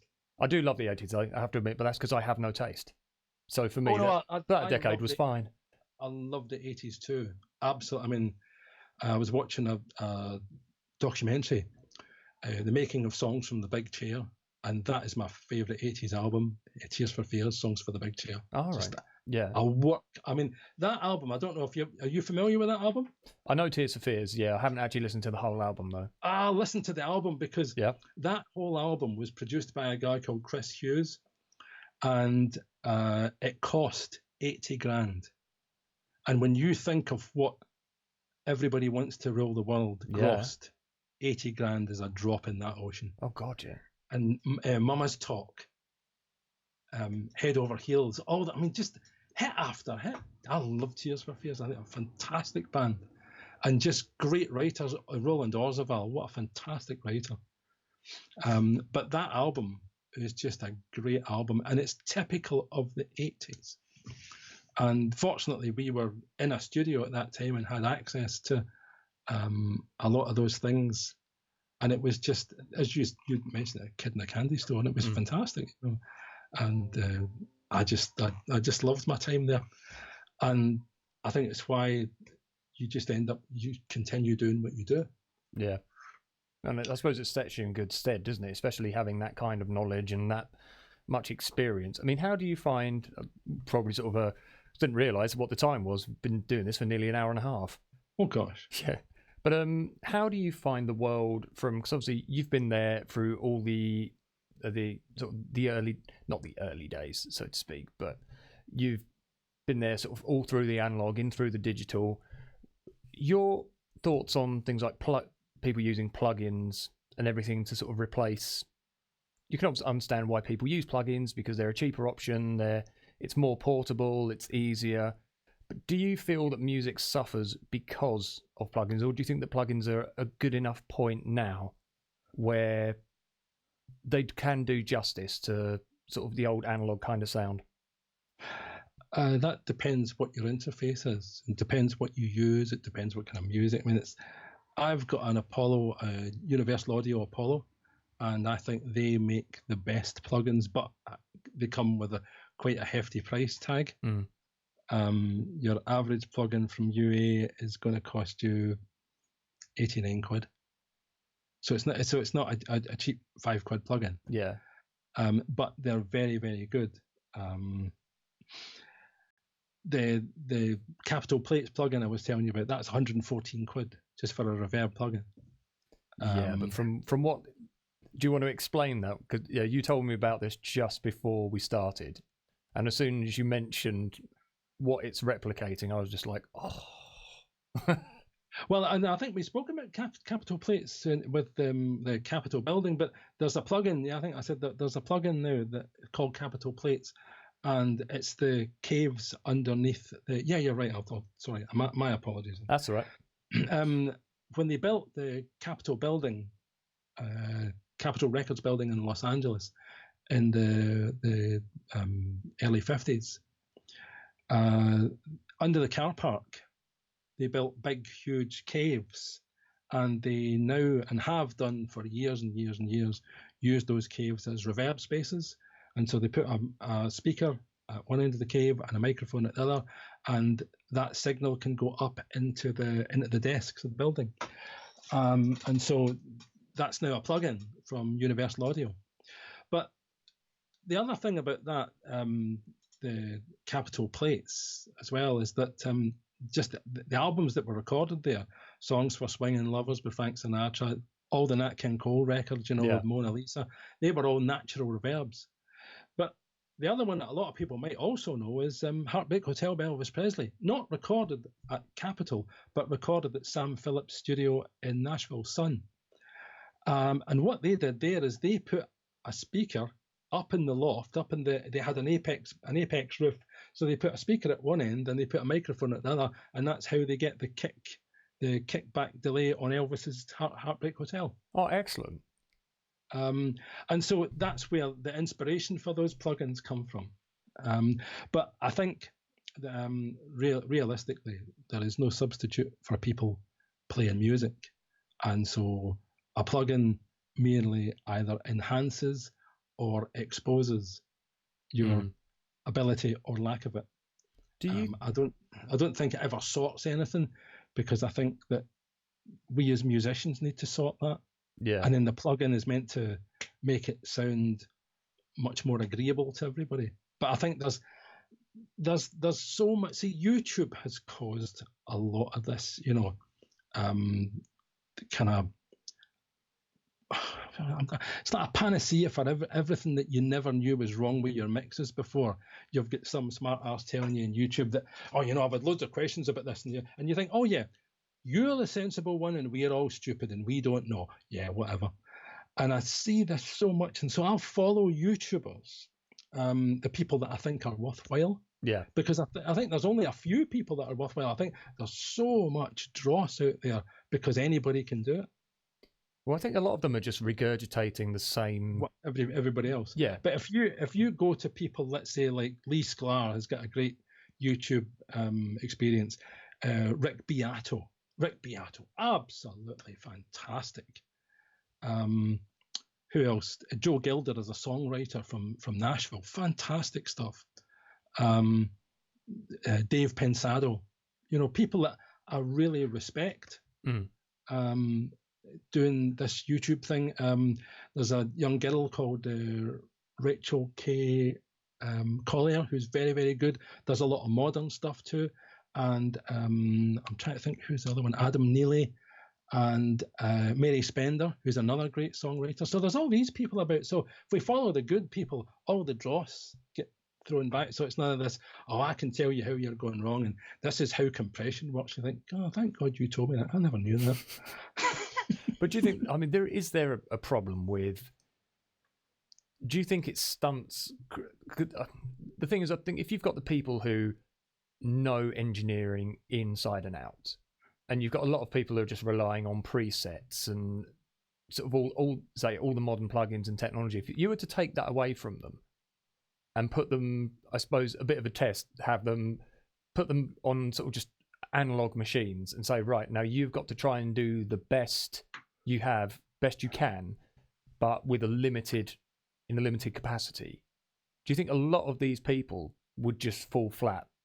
Yeah, absolutely. Nothing beats knowledge. And I see that, there's a school of thought now that that's moving about music circles on the web that says, oh, you don't need to know music theory. I beg to differ. I don't think you need to know a lot of music theory, but I think you need to understand what it is and what it isn't, and how it can help you as a composer. And I was talking earlier about songwriters not understanding 145 and 251 and things like that. If songwriters don't know how to play a guitar or a keyboard or something, they then leave their music up to the interpretation of others, and that might not be what they ultimately want. So in order for them to be represented properly by themselves, they need to be able to say, this is how I want this song to go. Now, I had an experience about that where I was working with a young songwriter and I gave him what I thought he wanted. Of course, it wasn't what he wanted, and he was horrified by what I'd given him. And I said, well, this is what I'm saying to you. If you don't give people what you want them to do, people then guess. And sometimes they'll guess incorrectly. And look, if we go back over 40 years to punk, the reason why punk only had 18 months of a lifespan, essentially, was because it had no musical foundations. It was this thing, oh, you don't need to be able to play. I'm afraid you do. And the Sex Pistols prove that. That album still is my favourite album. One of my favourite albums, Nevermind the Bollocks. It's got everything. We were talking about Chris Thomas. He engineered that. The guy who engineered the Beatles. Right. He did the Double White album. He did that album.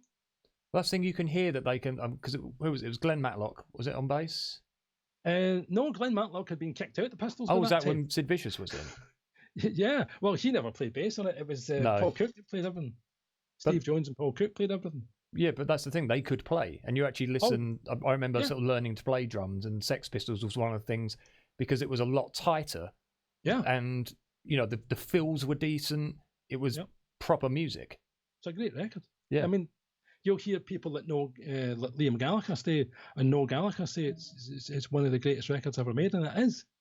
You get that album, you got Combat Rock by The Clash, London's Calling by The Clash, the first Damned album.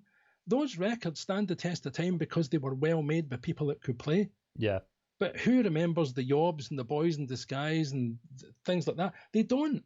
You remember the Ramones because the Ramones could play. Yeah. And all this, and that's why punk, as I say, never had any real longevity past maybe the middle of 1978 because it had no musical foundations. Rock and roll, Elvis Presley, people are still playing that now because it's got musical antecedents. Do you think there's a point though where, because obviously you have your own creativity, and there's some people that if they don't have that knowledge, they might take their creativity in a different way, where somebody who has learnt all the theory, has learnt all the ins and outs, might become, I can understand that people can it can open them up to new ideas and new prospects, but it can also inhibit them when it comes to creativity because it creates a bit of a set of rules to follow. And I think with some people that doesn't wash too well. Some people prefer to have rules that can be broken, and that's where their originality comes from. Who would you be thinking about? I think there's certain musicians, maybe sort of certain guitarists who I'm trying to think of her name. There's a female guitarist that a friend of mine used to listen to years and years ago. American guitarist, and the kind of stuff she played was a lot more, not sort of disjointed, but you could see the chords of almost homemade chords. She was just going purely sort of by ear and what she thought sounded good, rather than a specific.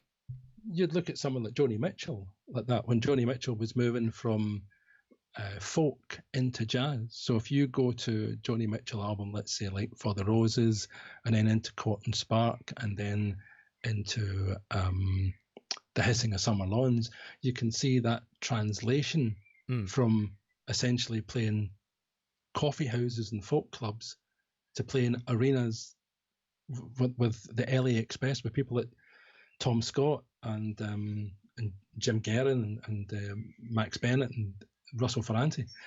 And she was playing chords like that, where, as you say, they were almost just made up. Yeah, but they were homegrown.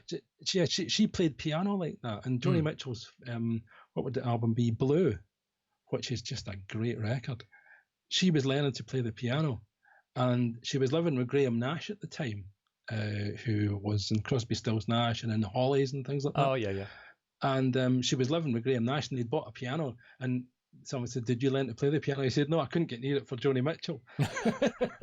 And so he, you know the song Our House? Oh, yeah. Our house is a very, very, very fine house. Yeah. Well, he wrote that on the piano when he got 5 minutes away from Joni Mitchell doing Blue and stuff like that. So this is how people evolve. And you're saying about people not having musical ability. I think it's very difficult. See, there's programs out there now, let's say like Ableton, for instance, that's all about the technology. Yeah. It's Ableton now.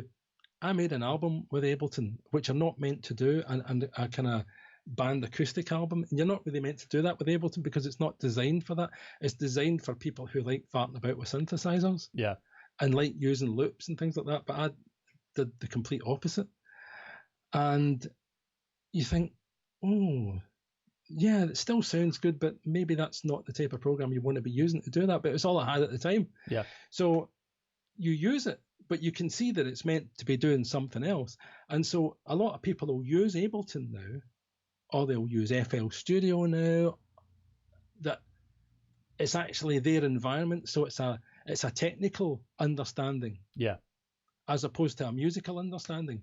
And so this is where technical music comes out. So we get things like house music, we get all that dance stuff. You don't need to be a musician to play that. No. But you still have to have the ear, don't you? That's the thing. You've got to have some understanding. Yeah. You've got to have a modicum of understanding, but it's not like what you do. You play in a band, you date with other people that have got skill commensurate with yourself, and you'll go out and get paid to do that. Now, that to me is one of the most crucial things that people do, because we're now in the age where a lot of kids think all you need is to queue up. Mm-hmm. and Simon Cowell said, "You'll be a star." And of course, it's not as simple as that, because the first question, if I was on that panel, I'd ask them is, "How long have you been gigging?" Yeah. "Oh, I haven't been gigging." "The door's over that way. Make sure it doesn't hit your ass on the way out." Yeah, but it's a different beast, isn't it? Well, I don't think it is, because these kids want to be part of that. They want all the front end. They just don't want to have to work their tail off to do it. But that's what I think. I think that's why it's what they want is completely different. I don't think people who go on X Factor want to be musicians. They want to be stars. Yeah, but and that's a different thing. But I think in order to be a star, you look at now. I'm going to be really controversial here. Yeah, I would like to see Ariana Grande's tax returns before Manchester. because I think that Manchester has made her the world star that she is. Having said that, and whilst I think my comments have a certain amount of not jealous, I'm not jealous of Ariana Grande, for God's sake, but she can sing. Of that, there is no doubt, because I watched a Rick Beato video about stripping a song apart. She's been working with Max Martin, right? And he stripped one of the songs apart, and it's just so clever. But it's Max Martin. Yeah. Max Martin's the brain. All he did was sing there, sing there, sing there. Right, go. I knew there's two friends of mine who used to work with. They worked with Trevor Horn for a while, and Trevor had signed this band called the Mint Juleps, and they did a cover of Every Kind of People, the Robert Palmer song. Oh yeah. And Alan was telling me, he said, we had them in the studio. I said, were they any good? He said, no. He said, Trevor had met them in the pub. And he said, they just look good front end. He said, but once you put that into a synclavier, I said, there's not a problem. Yeah. And so that's what happens there. And the same happens with these people. And as I say, Ariana Grande, whilst, I think what happened there was terrible, but I think it's to her financial advantage that it's happened. But that's good management, isn't it? That's the thing. Being in the place, yeah. Yeah, being in the right place, the right time, and knowing how to being in the right place at the wrong time and making the money. Exactly, and being able to spin it to you. That's why you see whether it's politicians or people suddenly get up and start speaking when something's happened, because you're appealing to a crowd. You're always pushing your business. So I get it. Yeah, and but no, I think she can sing, but I think that Max Martin is a very, very clever man. Are you familiar with his work? I probably am, but just not know it. Go and check him out. Max Martin's smart. Did a lot of stuff with Britney Spears and things like that. Oh, okay. It's not my kind of music, but I can appreciate the quality of Max Martin. Oh yeah, I mean you can't fault for these artists if you're looking at production and everything. It's top of the range. You look at the who's the other one? Country. What's her name? Oh. I've got an excuse. I'm an old man. I was thinking Faith Hill, but I'm not. No. She's younger than that. Oh God, I've forgotten her name. Teardrops on my guitar. Right. What's that? Oh, what's that? Hang on. Right. Teardrops on my guitar. Come here, Mr. Google. Oh God, what's her name? Teardrops. On my guitar. Here we go. Taylor Swift. Taylor Swift, that's it. Yeah, her. She's been so well managed and manipulated that, she's multi-millionaire now. Yeah. And she was writing songs when she was 12. And it's just your luck to meet the right person at the right time. But it's also having good business sense, isn't it? Yeah, it's knowing what your clients are going to want. That's why a lot of these the big artists, if you look at people like Madonna is a prime example. She knows to reinvent herself for every album, to keep it fresh, to keep it new, so that people are always going to be, what's she going to do next? Oh wow, this looks really good. They're not going to get bored. So it's just you are selling to a consumer, and you need to keep them. It's like the latest iPhone with the latest extra gadgets. It's the same principle. See, now, because the music industry changed, they started doing what they call 360 deals. Right. Where the deal used to just be when you could sell records. Of course, you couldn't get arrested selling records now. So they started funding tours, and they would take a cut of the tour. Right. And she was it about 3 years ago? I don't know what the latest figures is and who's the latest top of the charts, as it were. But she was grossing something like £320 million dollars a year in concerts and gigs. And her record company at the time, I mean, she'll release records and it will make money for her. Yeah. But this was another kind of thing. When we look at people like David Geffen, and you're talking about my player Jackson Brown, David Geffen started Asylum Records back in 1969 because he couldn't get a deal with any of the majors with Jackson Browne. And so he ended up developing these people. And there's no development anymore. You know, if such and such is signed, let's from X Factor, I don't know. She's given 3 chances at a single. And if they all bomb, finished. Yeah. So there's no development. So what she'll have to do, or what he'll have to do, is go and find a niche for himself somewhere else, but it won't be at that level. Yeah. At the X Factor level, or at what's the other one they've got? The Voice. Yeah. So all these people who are signed by that have really got to take the long game. And this is where I think doing gigs and going and looking for work and being good at everything might help them have longevity, the way the people that we've spoken about through our chat here have longevity. Yeah. It is to as you say about Madonna, to reinvent themselves, to make themselves relevant in some other way. But I think a lot of young people don't want to say, "I know, man."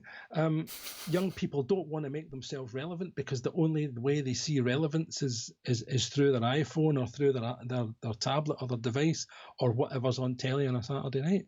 Yeah. And I think that's quite. There's a few people, Rachel K. Collier that I was talking about is one of them, who makes herself relevant. She's showing stuff on her album. She's got a very, very active YouTube channel. She's got a good presence in all social media. So she's all over it. She's playing gigs as well. And she's really good at what she does. Yeah. And she's a nice personality. That sounds like my mum, doesn't it? Always nice.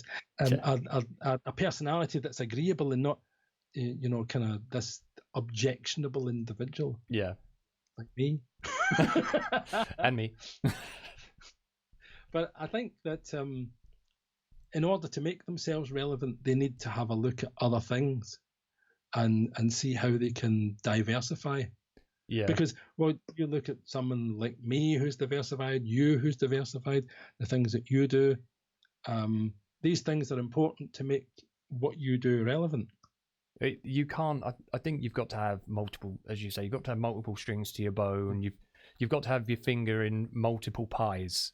Yep, absolutely. So there's no long-term investment in an artist for someone who goes on something like X Factor, because all that's going to happen is Simon Cowell, apart from someone like Ollie Murs, actually. He's reinvented himself. Yeah, but because he used to work for an agency, he was working in the admin office that I used to get work for. And he told me when he was going to go on there, he said, "I've got this thing coming up." And you could see when he came on stage and he started doing a little bit of dancing and singing, Simon's eyes just lit up like cha-ching. Yeah, because he's a commodity. Yeah, he's a commodity. Exactly. Yeah. He saw him immediate business opportunity. Yeah. Oh, no, I think that's what people need to understand. And this is why I heard a young girl on there saying, she's 16, saying, "This is what I'm born to do." Really? So have you got demos? Have you gigged? No, you haven't. Because when I was 16, I stopped playing with my dad's band when I was 15 because I couldn't see the point of playing Paisley Town Hall in front of 75 drunk people fighting with one another anymore. So I stopped because I couldn't see myself improving because I was playing the same stuff all the time. And so I just went back to practicing, and ultimately I've not been successful. I've done all right. Yeah, I don't think I'm successful, but maybe other people think yes. But like my Auntie Margaret doesn't think I'm successful because I wasn't on the telly. And she would know. Oh well, of course. I mean, that's the, what would we say, that's the benchmark of success, when your Auntie Margaret can see you in the telly. Apparently, the benchmark of success is when you're played in. Is it The Rover's Return in? Oh, is it? No, what's the one in EastEnders? Oh, that's the old Vic, the Queen Vic. Yeah, if you're played on the jukebox in the Queen Vic. Oh, you made it. Yeah, that is the definition of success. But yeah, but you see, the other thing that I ended up doing was when I was at school, and was you playing bands, I wanted to be a DJ on the radio. I wanted to be you think how ridiculous. And my friend Stuart ended up doing that because it was the only thing he wanted to do, and he happened to be damn good at it. And he worked in all sorts of commercial radio stations and what have you. And he's just fantastic, a natural broadcaster. But I wanted to be that, and I just wasn't good enough, so I didn't do it. But then, because you have all this knowledge, I got involved in a football site, and as a pundit, because I'm a football fan, and so you get involved because every football fan's got an opinion. It's not always right. It's mostly wrong. But we get talking after the program that we used to do every night for 2 hours, and that would be regularly listened to by 30,000 people plus round the world. And I never realised that. And with the guy that ran it, he said, "Look at the information you've got." He said, "You should do a show." He said, all the things that you've got, the knowledge, he said, we'll call it tracks and facts. So I ended up doing 2 years of that, and I was regularly pulling 30 to 35,000 listeners every week. Wow, that's pretty good going.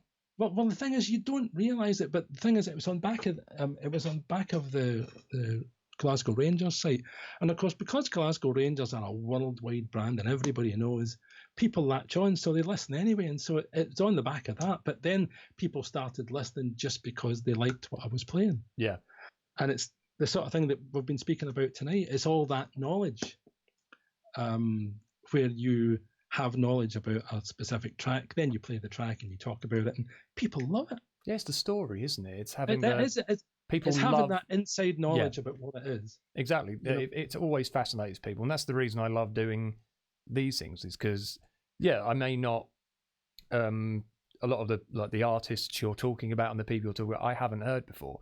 But to me, they're not your era. No, but the whole point of doing this for me as well is I'm learning as I'm listening. So that is why I'll perk up and ask a question. That's why I'm will go off on a certain tangent, is because you've said something that's, oh yeah, but what about that? And because you want to gain more knowledge from it. Oh yeah, I mean, I think that I never want to know the dirt. I always want to know what happened in the studio. That I was saying to you, we'd gone to London. How's our time? This is outrageous. I know, this has been going. I think we'll have to do a part 2 at some point. We'll have to set aside a whole day for it. Yeah, no. People couldn't cope with that. Oh, I think they could. It's been really interesting talk. On your part, anyway. Mine's me just sitting there going, yep, Yeah, but is that's the whole point of an interviewer, is to let their subject do the talking. Yeah, that's kind of my idea. I've never done anything like this before. That's been really good. I've enjoyed it. Oh, good, excellent. Well, I like to think that I've left you with some things to go and check. Yeah, the Tears for Fears album. That's definitely one. The live Status Quo one. Yeah. Would be a great intro. And a couple of Joni Mitchell albums as well.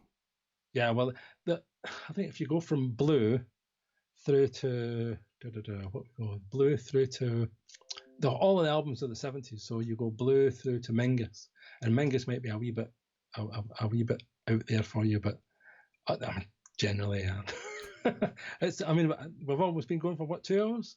Yeah, Chris Gibbs, who friend of ours, he's just put part 2. Yes, please. This has been awesome. So, thank you. I've enjoyed doing it. It's been good, and it's nice that people make positive comments and that I've got information that people might like to listen to. Well, I know, because obviously having known you now for about 5 years, I know we haven't really even scratched the surface of everything. This is like not even the tip of the iceberg. This is the cherry on top of the tip of the iceberg. So there's quite a lot more we could discuss and talk about. So I think part 2 should definitely be on the cards if you'd be up for it. Oh, well, yeah. If it seems that there's a consensus. Yeah, I think so. There's people have been watching all the way through, which is very impressive, considering how long we've been going. Yeah, it's been a bit of a marathon. But the two of us have just been sitting here and just shooting the breeze. Oh, but that's what we always do. That's the problem. It's like when Simon, who I do these streams with, me and him can just talk forever. Yeah. It's just one of those that you just forget the time completely. Mm-hmm. But that's the sign of a good conversation. Yeah, I mean, we haven't even touched on gear. No, we haven't. God, barely touched on gear. Yeah. So, we shall schedule in a part 2 at some point in the near future then. Good stuff. Excellent. Well, I've thoroughly enjoyed it, and thank you very much for taking the time. No, thank you for joining us. It's been great. Right. Good night, one and all. Indeed. Right, I've just got to put me old credit doodahs up. I've got all these different buttons I press and stuff happens. It's all very, very fancy. When it all works, technical. half the time it Well, doesn't. That's the whole point. Yeah, people All right, don't mate. like for it not to work. No, exactly. All right, mate. Thanks very much, and I shall see you soon. Indeed. Take care.